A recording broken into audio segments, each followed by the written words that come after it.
চলো ভাইয়া, আমরা আমাদের চিল্লানি চিল্লাইতেছি, আমাদের আহাজারি করতেছি, যদি কেউ ফিরে আসে, যদি কেউ বুঝে আসে। বাকি আমি আবারও বললাম, ছেলেরা অনেক রাত হয়েছে, আমার অনুরোধ বাবা, একটা ছেলে হইলেও বুঝছো, এটা আসলে জীবন না বাবা, যে জীবনে সেজদা নাই ওই মানুষের বাচ্চা না,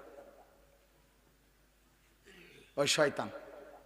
সোজা কথা, যে সেজদা দেয় না সে শয়তান, এক কথায় সাফ কথা, একেবারে লিখকে দিলাম, সিল আছে, সিল মেরে দেবো একদম, আমার ব্যক্তিগত সিল আছে। ওই শয়তান হুজুর আছেন এখানে, কোরআনুল কারীম আল্লাহ বলছে, যেদিন থেকে ইবলিস সেজদা দেয় নাই এর আগ পর্যন্ত তারে কেউ কোনোদিন ইবলিস বলে না, শয়তান বলে নাই। আগে তো সে হুজুর মুআল্লিমুল মালাইকা ছিল।